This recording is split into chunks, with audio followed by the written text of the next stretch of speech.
Okay, so we'll start Parashat Vayeshev, and there's a lot to say. Usually, I don't have much to say this time. I've got a lot to say.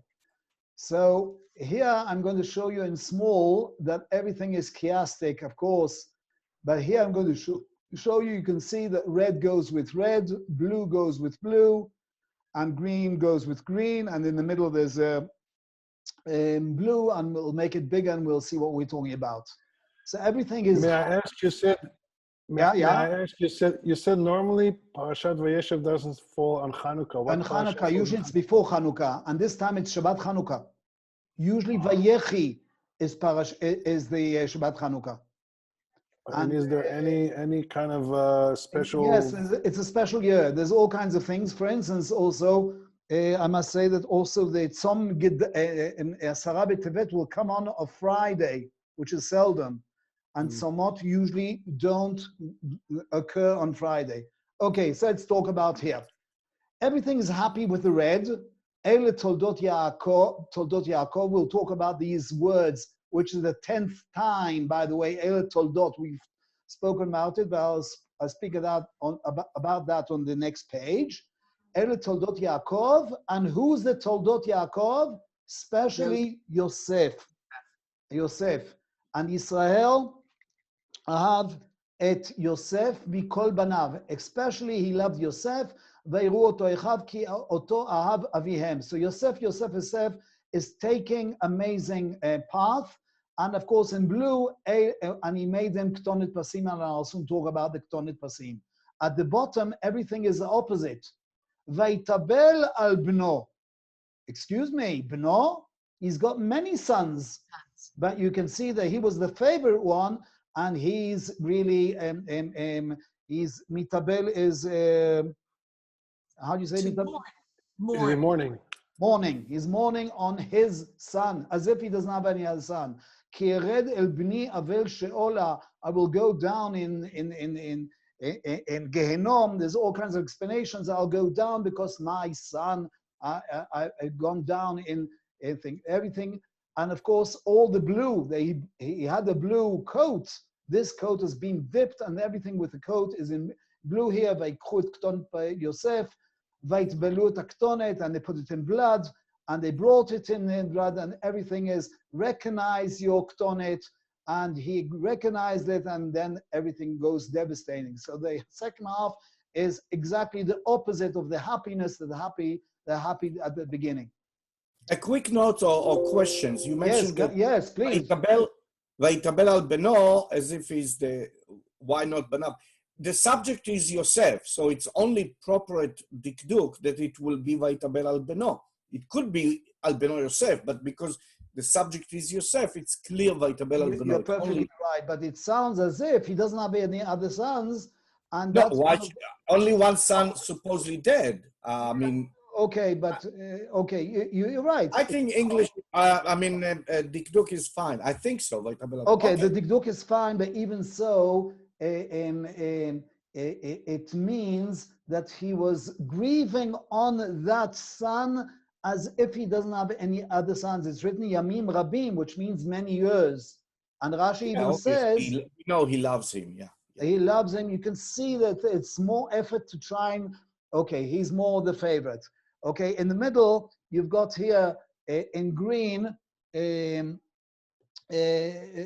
sends his Yosef to send shalom to his brothers, and shalom is not exactly shalom, and we know that that's a problem because he knows, of course, Yaakov must know that the rest of the brothers envy him and hate him, and he's also looking for his brothers later when he got lost. Et achai ani mevakesh, I'm looking for it, and he's looking for Vayelech Yosef achar Echav. He goes after his brothers, but everything is exactly opposite, and they treat him not as a brother. They treat him the other way around. We'll soon talk about that. The middle one, the middle again verse, which is usually I show 36 verses. Like you see 36 or 37, no, it's exactly 36. So the middle one is 18, and it usually that's what happens. It's like in the Akedah, and I'll soon talk about the Akedah. It's exactly like Abraham giving Yitzchak for Akedah. So here Yaakov is as if he's not, hasn't a command to do that, but he's missing his son. ויראו אותו מרחוק ובטרם יקרב אליהם ויתנכלו אותו לעמיתו, and they want to kill him. And here I'm going to explain that actually there's 4 different, I'll make it a bit bigger so you can see what I'm talking about. There's 4 different methods that they try to kill him. So let's say ויתנכלו אותו לעמיתו, they decided, they planned to kill him, and here there's 4 different ways to kill him, and I wrote 1, 2, 3, 4. One is ויאמרו איש אל אחיו, Rashi comes and says it's Shimon and Levi. It doesn't have to be by that, that's a midrash, but it can be anybody else. It can be all the brothers talking to each other. Let's get rid of him. Ata lichu v'nahargeu. Anyhow, here it means let's get rid of him, and one of the ways is to get rid of him is perhaps to throw him to the dogs, or they were shepherds, and one of the ways, also in these times, in the old times, the shepherds used dogs, so they perhaps try to to make the dogs devour or attack Yosef. That was one possibility. So that might be one way. So it's not written how. A second method is Reuven. I'm writing Reuven twice. Why do I write Reuven twice? Because you'll see that he says twice Vayomer. Can you see in orange? I'll read in verse 21. Vayishma Reuven, he heard. Vayetzileu me'adam, he wanted to save him. Vayomer. But again, it's written in verse 22, Vayomer. And it's a known thing that always, I've said it a few times, when it's written Vayomer, and again, that person, Vayomer, and nobody interferes in the middle, it means that there must have been a few minutes that nobody took any notice of him. Many times the same person is talking, and again he's talking, the word Vayomer appears twice, it means there was a few minutes of silence in the middle. And the first time of silence was Lo nakenu nafesh. We won't hit him. He's the bechor. He's the firstborn, and he has responsibility. So why should we hit him? And nobody took any notice of him because they all hate him. So what do you mean we're not going to kill him? So of course they didn't take any notice. So he comes after 10 minutes, after half an hour, with a second suggestion. Vayomer alehem Reuven, and then he comes with another suggestion. He'll say, you know what? Let's not kill him, but we'll throw him in the pit. Al tishpechu dam. Don't really kill him. Ashlichu oto el habor hazer asher bamidbar. And of course, it means he'll die there from starvation or from the snakes or from whatever it comes, because he was trying to save him, but he saw that the first suggestion, nobody took any notice of them. The fourth suggestion, of course, is Yehuda, Vayomer Yehuda, and he also says Ma betza, which means why do we have to agree to kill him? The word betza, by the way, means a piece of silver. It means a piece of silver or a piece of gold or a piece of thing. We won't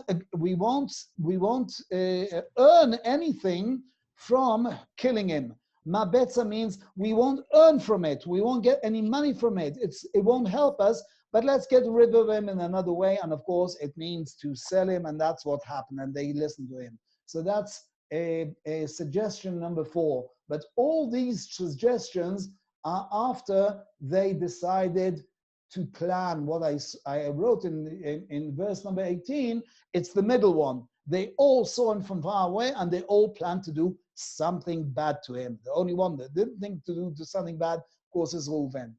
2 more things I just wanted to say here, because in the other pages I didn't have place to put it. We know that he dreamt 2 dreams, Yosef, before he was sold. 2 dreams. The first one is, of course, gathering these heaps of wheat, ma'almim alumim, inside the sadeh. And of course, that's very simple. to explain what happened in the future, that came to truth. It came to truth because that's exactly what was his job. His job was to be the vice of the king, and he was dealing with the food. So I wrote here on the side, the alumot, the heaps of wheat, is exactly the thing that he was was sent later to Egypt to deal with the parnose, to deal with the feeding of all the world. The old world means Egypt and the whole, I would say, the Mediterranean and whoever was in the drought. Of course, that's the easy part. But what does it mean, the other one with the Shemesh Ve'yareach? The Shemesh Ve'yareach and the thing, what does it really mean? Now, here is something which we have to know through the whole Tanakh. Always, Shemesh and Yareach always symbolizes kingdom. Now I understand why Rashi brings the whole story, which is a midrash, but it's definitely some kind of the pshat. It's some kind of the normal explanation on the fourth day of the creation, that the moon and the sun were created, or the sun and the moon were created, and one was big and one was smaller. Why one was smaller? Because the moon complained and said, I also want to be a king, so Hashem said, you'll be smaller. But how does Rashi come to that realization? How do Chazal come to that realization? Because always the sun and the moon resemble kingdom. It resemble being leaders. And we always see that leadership is done by the sun and the moon. And of course here, if he's dreaming about the sun and the moon, it means I might be the sun, I might be the moon. It means some kinds of being the head of something. And of course, he was the head. He wasn't the king, but he was the vice president, vice king. But anyhow, he had more power. Again? Viceroy.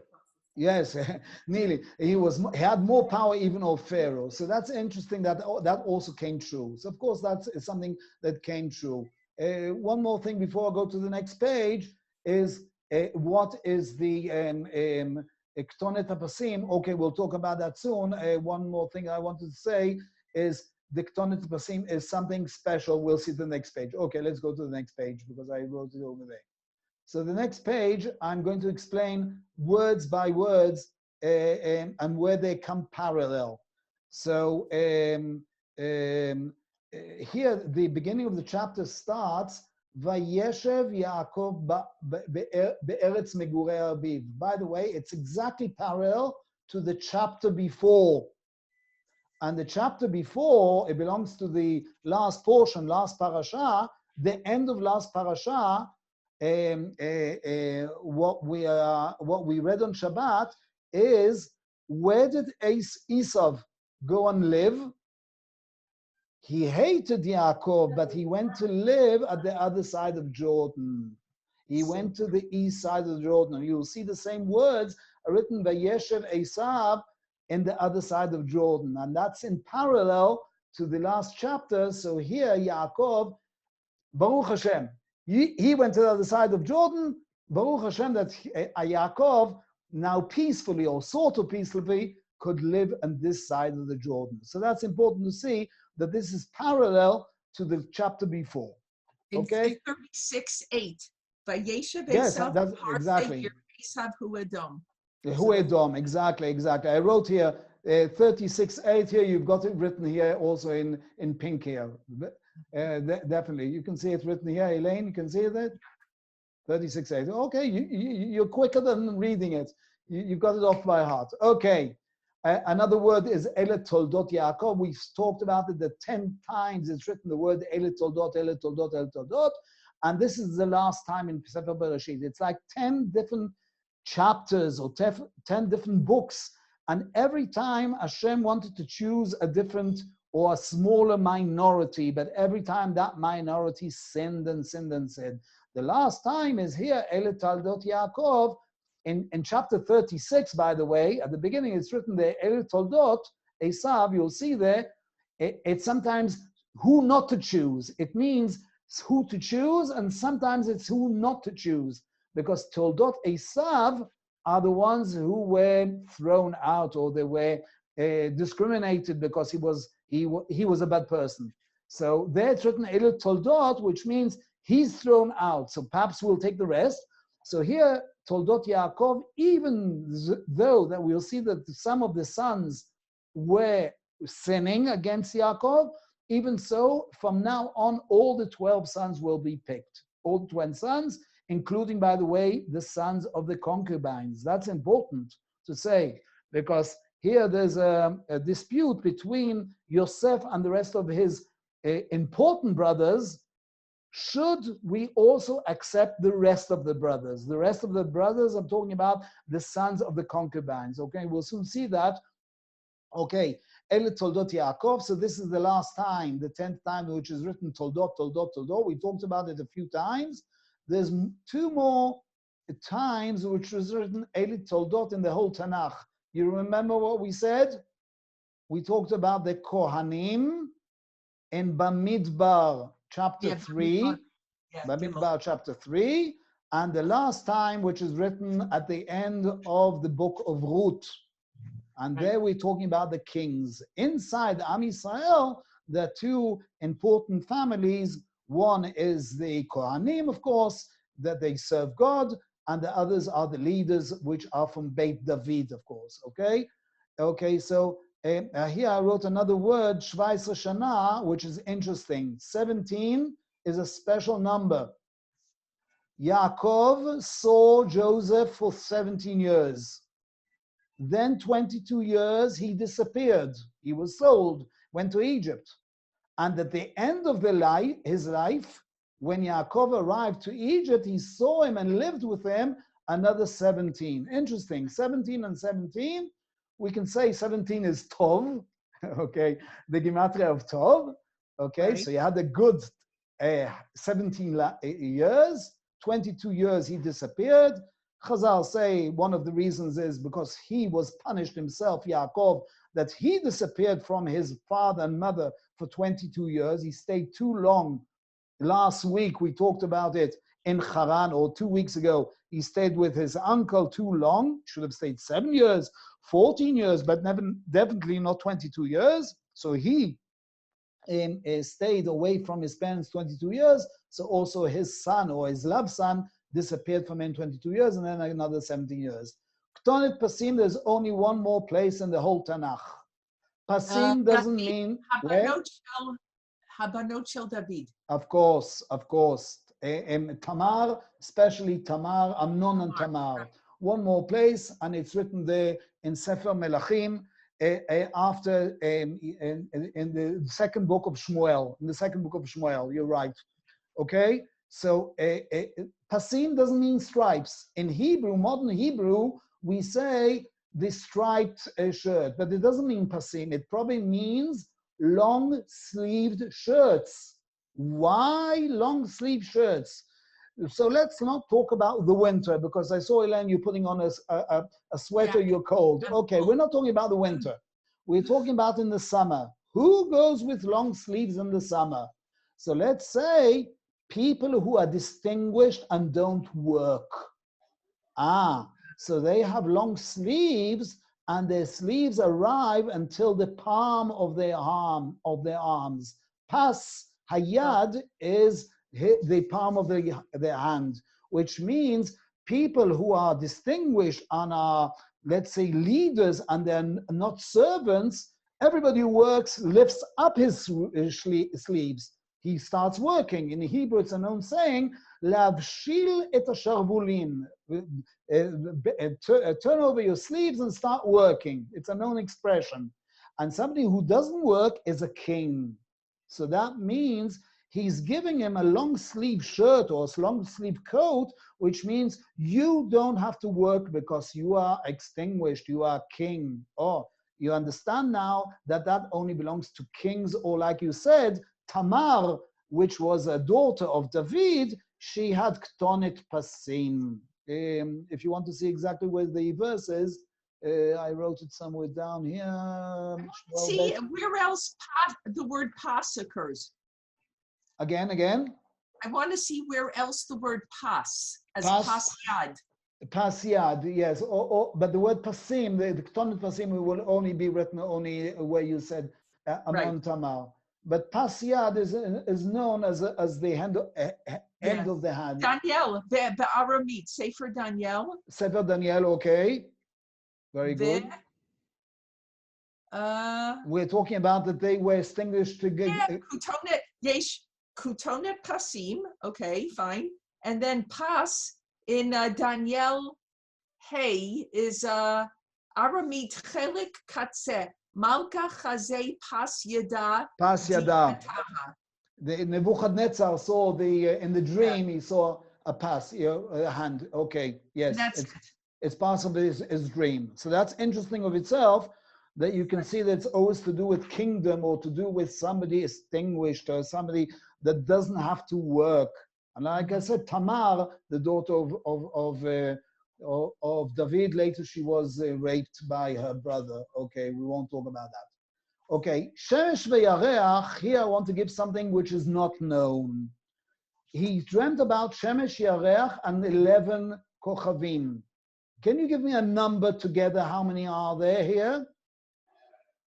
Shemesh, Yareach, and 11 is together 13. Why am I giving you a number? Because always the dreams have to do with numbers. And later when we'll see the Shabbat afterwards, that Pharaoh dreamt about 7 cows, 7 thin cows, 7 things, and it's always numbers of days or years. And later, and the dreams before Pharaoh by the 2 ministers, they dreamt about 3 piles of tfanim. So 3 is always a timetable. So perhaps also 13 is a timetable. Yes, he was in the dungeon for 13 years. Wow. So Shemesh ve'yareach is an additional 2 years. That means, we won't talk about it now, but Yosef sinned. When he solved the dream of that minister, he said to him all kinds of things. Please remember me, remember me. And it's the only time. Yosef spoke many, many times. He spoke over 10 times. But it's the only time they gave a speech and didn't mention Shem Hashem. He didn't mention God's name. And he didn't have emunah. First of all, you have to pray to Hashem or say, I hope that Hashem will save me. But if Hashem won't save me, so you remember. He didn't use his Hashem's name. And that's why, Vivi, okay, and that's why he didn't save, that's why he wasn't 11 years in the dungeon, he was 13 years in the dungeon. Shemesh ve'yareach. So if you can see, that's also a timetable of after 13 years of being in the dungeon. Interesting. So that's another number which is interesting of itself. Another word which I want to show you is interesting is Vayelchu echav lirot et. These words are written, I wrote here, in Yechezkel 34. Yechezkel 34 and verse number 2 is written about the kings. Yechezkel, by the way, is very angry with the kings. He was in exile already. He was a prophet in exile. And he never uses the word melech. He changes the word melech, the king, to a nasi. Only once is written the word melech, but always will be written in the whole book the word nasi, nasi, nasi. Why? Because he's angry with the kings. The kings are not doing their job properly. And we talked about it last week, or 2 weeks ago. Who was the proper shepherd? Only Rachel was the proper shepherd. She's doing her job properly. All the melachim, all the kings should do their job. And what's their main job? Being shepherds to Am Yisrael. And they should always deal with Am Yisrael and look after them and so on. And there it's written in that verse that they're looking after themselves. Here also, it's written, Vayelchu echav, the brothers went, lirot et tzon aviem. Rashi comes and brings Chazal and says, they looked after themselves. They didn't think of anybody else. Why did they think after themselves? The Father's not interested in us. So who's interested in us? So they went and dealt with their problems and weren't busy about their father, about their mother, about their brothers. They went to deal with themselves. And the same phrase is written about the kings, that they're only dealing with themselves and not dealing with the people of Am Yisrael. Interesting that this thing is repeated only twice, and there's nowhere else. And again, there Yechezkel is grumbling about the kings, and that's why the kings were in the second temple, there wasn't actually a proper king. There was only, let's say, Nesiim. Yehuda was more as a prince. Shimon made himself a king, but he was thrown out afterwards. I won't talk about now the history, but actually there weren't proper kings. Kings in the first temple were terrible, mostly were terrible. Okay, one thing that I showed the whole time in the page before in blue, many phrases are similar to the Akedah. Vayomer lo hineni. You remember after Hashem spoke to Abraham and says, listen, I'm going to take your son, and Abraham says, hineni. Lechna sounds exactly like kachna. Lechna is similar to kachna. Vayru oto merachok, it's like Abraham after 3 days, vayar et hamakom, he saw the place merachok. V'yad al tishlechu bo, wow, we remember this word, this phrase by the angel shouting out to Abraham, don't touch your son. I told you to bring him on the altar, but don't kill him. So exactly the same phrase is written in V'yad al tishlechu bo. Here it's talking about Reuven trying to save his brother, his youngest brother, from being killed by his other brothers. Vayiru is also a phrase which is written in the Akedah. Vayishchetu se'irizim. Okay, here they didn't take Yosef, Baruch Hashem, they took an animal. Also there in the Akedah, of course, Abraham took an animal instead of Yitzchak, and took an animal instead of him. Why did all these words appear again and again? Actually trying to show you that Abraham nearly had his son being killed. The same stories are happening to Yaakov. Abraham is so similar to Yaakov. The Midrash talks about 10 different things. I can see that also this is so similar. Yitzchak is the only father which is the odd man out. Abraham has 2 names. It's not exactly 2 names, or he was called once Avram, then he's called Abraham. Yaakov is called Israel. The sons of Abraham hated each other. That means you had Yitzchak opposite Ishmael. You have here the brothers quarreling, and you have many, many other things. For instance, Abraham has to leave the country and go to Mitzrayim. Yaakov has to leave the country and goes also to Mitzrayim. There was a drought there, there was a drought here.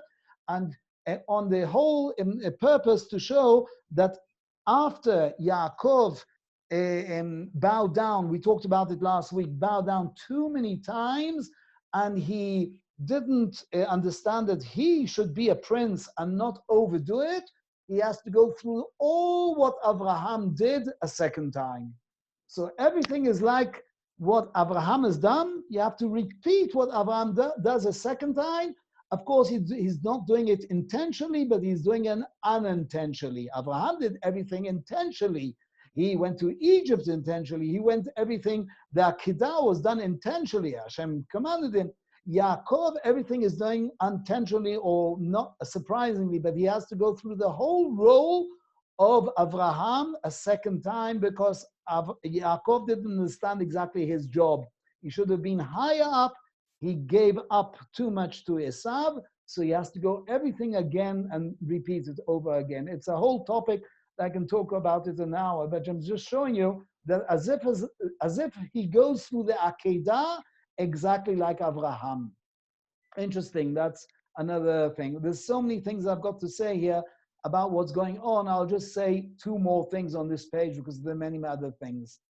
Seirizim is a sacrifice that we always have on every, I would say, on every Chag and every Rosh Chodesh. Wow. And usually the Seirizim, it's written always that in the korbanot, in the sacrifices of any festival, Seir Izim Echad Lechatat, which means it's repenting. Yes.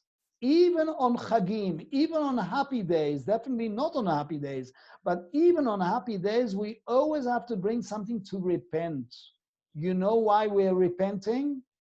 Because the 10 brothers did a terrible thing to their 11th brother. And we always, forever and ever, it's always a stain on Am Yisrael. How dare you, brothers, try to kill or try to sell or to get rid of your brother? And it's always something which a stain has always stained with us. It's a stain that stayed with us. And the only thing that can repent for us is every Chag giving Seir Izim. And the word Seir Izim appears over and over again in all the Chagim. So that's what I wrote here. Me'az hachet hazeh, since that sin, we always, on every Rosh Chodesh, on every festival, we bring a Seir Izim echad lechatat. Amazing.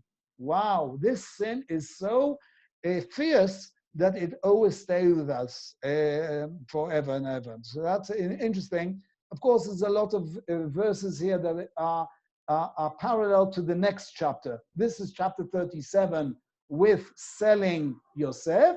The next chapter, all these verses, and I won't talk about it, happens to Yehuda. Because who was the most responsible out of all the 10 brothers? Yehuda gave the suggestion to sell him. He's the one was punished the most severely, and that's why all these verses, Hakerna, Vayaker, Litnachem, all these verses are to do with the story of the next chapter. The next chapter, and no wonder why the Torah puts chapter 38 after chapter 37, because there's so many parallels between what Yehuda is suffering. He suffered because you are responsible. If you would have done the proper thing and been a proper leader, you could have stopped it like Reuven, but Reuven didn't stop it. Yehuda, you could have stopped it, but you didn't stop it, so that's why it carries on. So there's so much to say here. I'll just say one more, one more thing here. I can't, I can't stop here because there's a few more words. One more place in the whole Tanakh is mentioned the word Dotan. Difficult to remember. It's talking about Elisha, the prophet. The prophet Eliyahu was great. The bears. Also, the bears. That's the story of the bears. After the bears. It's 2 chapters after that. It's in chapter, I think, Dotan is chapter 5. Okay. Melachim Bet. Bet. The second thing, Melachim Bet, chapter 5, and it's written there that that the king of Assyria, not Assyria, sorry, of Aram, wanted to attack and to take the prophet to sell him and to bring him in front of him. That means to kidnap him. Sorry, to kidnap him and take him because Elisha told all the secrets of where he's going to attack Israel. Elisha comes and tells all his secrets to the king of Israel. So the king of Aram, you found it? No, not yet. In chapter 6, I wrote verse number 13. Chapter 6, verse number 6. Oh, 6, yeah, because 5 is Naaman. And then, and after Naaman, so here you can see,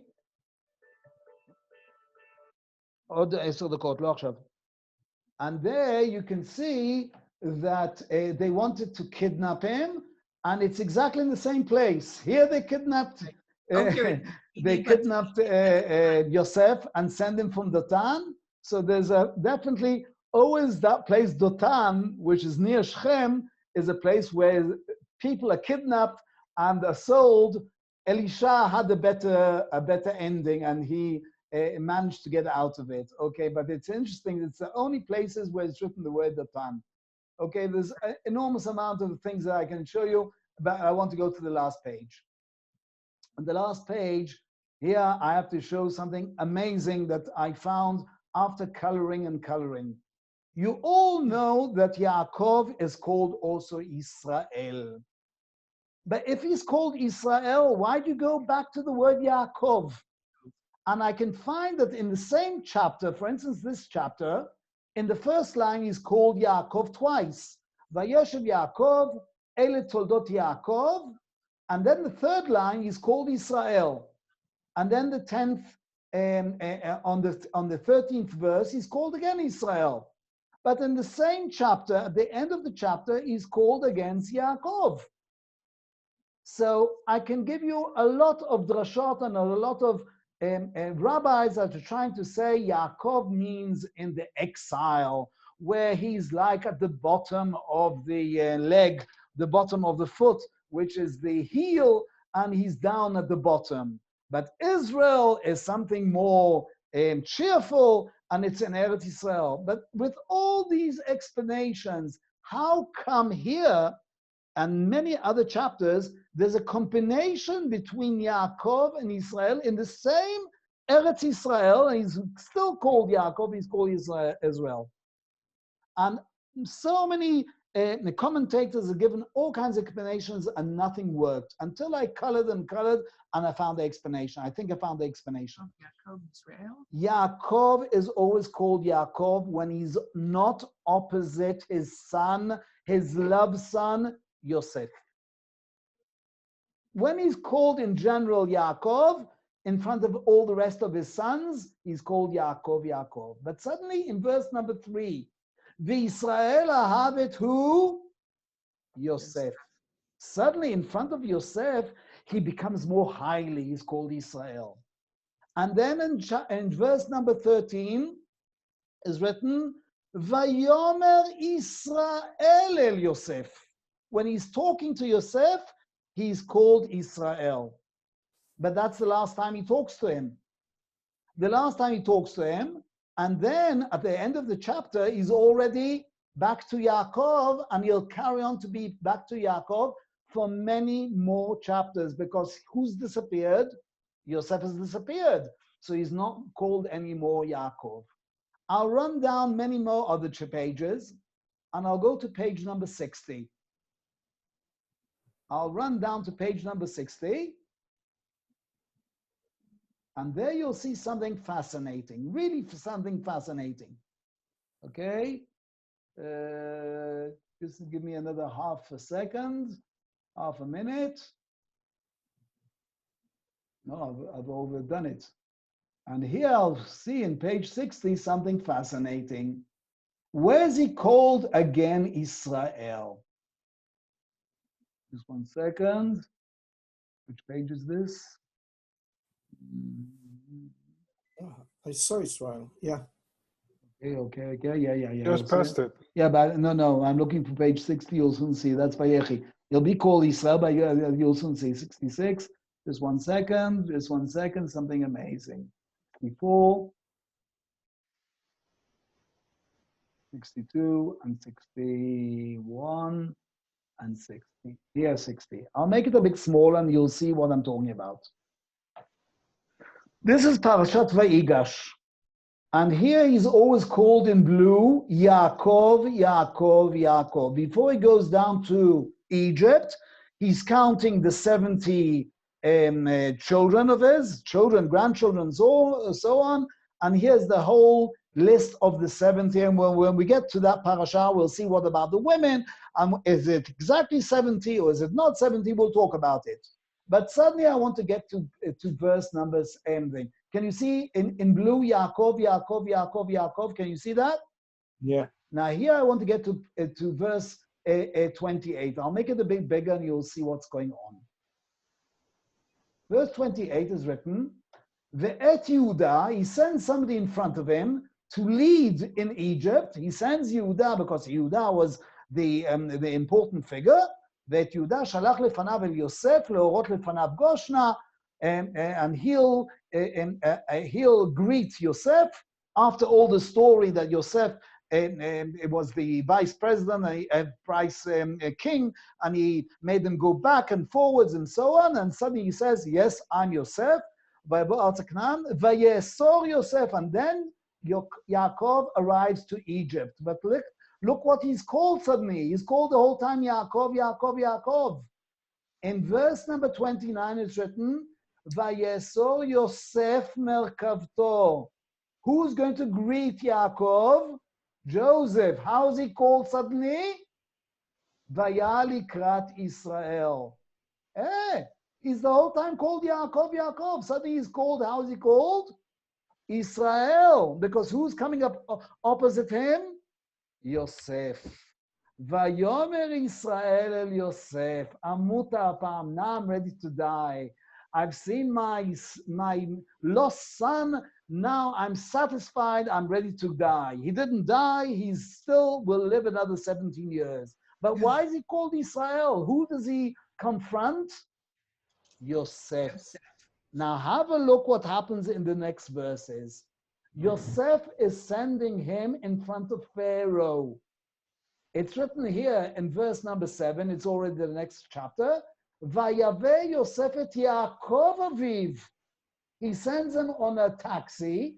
I can imagine that Yosef was busy because he has to provide food for the rest of the Egyptians, and he didn't have time now to go together with him, escort him to go to Pharaoh. So he puts him on a cab, and he sends him. Who did he send? Yaakov, because now Yosef is not with Yaakov, so he's called Yaakov.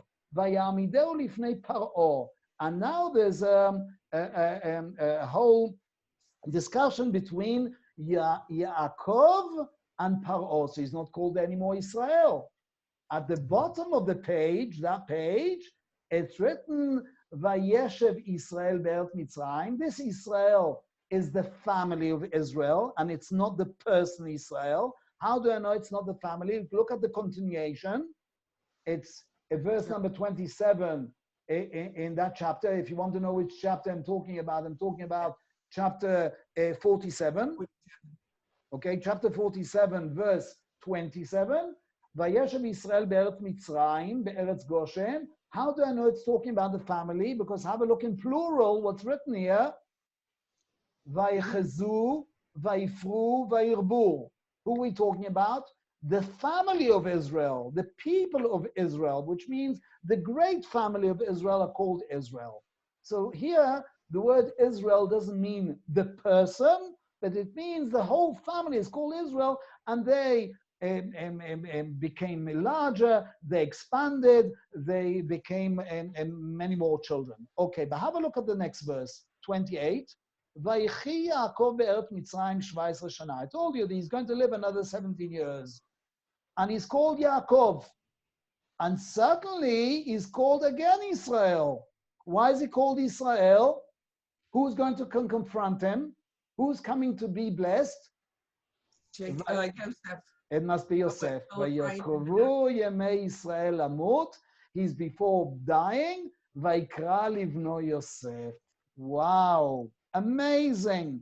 All the places that he's called Israel, it's always opposite Yosef.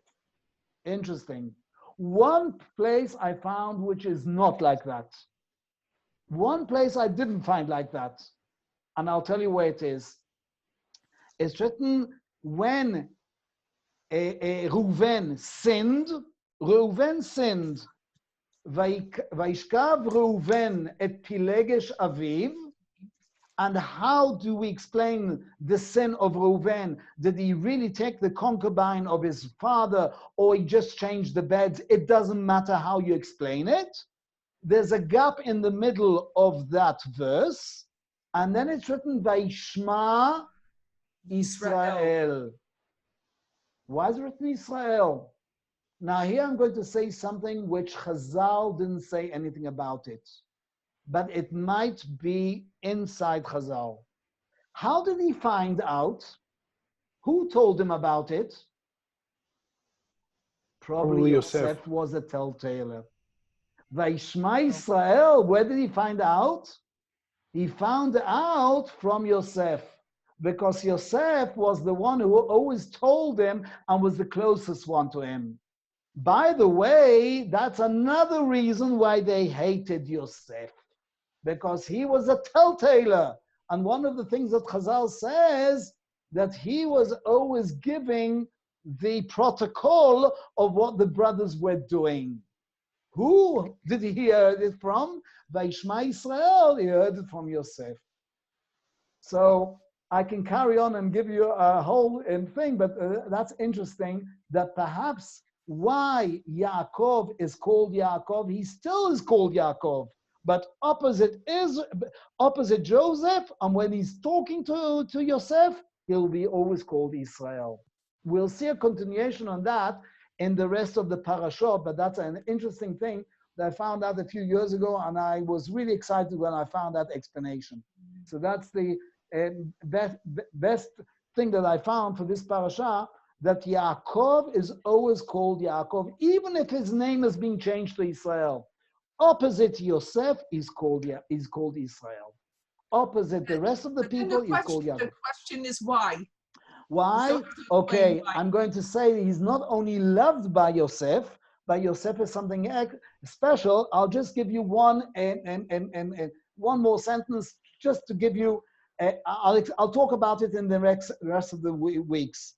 Yosef, even in the continuation after he died, he's the one who always is the one who carries all Israel together. When Am Yisrael come into Eretz Yisrael, where do they go and do a whole ceremony? Near Shechem. Shechem is who's buried in Shechem? Yosef. On Har Grizim and Har Eval. 6 tribes are on Har Grizim, 6 tribes are on Har Eval. It's as if Yosef is locating all Am Yisrael together. Another thing is, when the Kohen HaGadol has got 8 different clothes on him, he's got the plate with 12 stones, but he's got additional 2 more stones on his shoulders. Which stone has he got? You'll see that he's got the 11th stone, which is Shoam, which belongs to Yosef. There are 6 tribes written here on the shoulder, 6 tribes written here on this shoulder.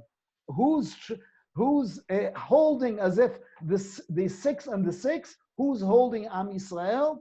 Yosef is like Mashiach ben Yosef. He's something special that he's locating all Am Yisrael together. So I'm just giving you just an idea that Yosef will always have a special thing of making Am Yisrael come together. And he's the one before the Mashiach.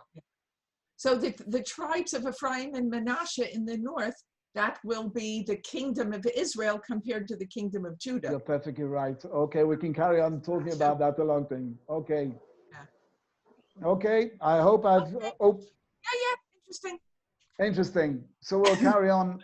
Next week, please, I'll do a break because Hanukkah, grandchildren, children, it's feast.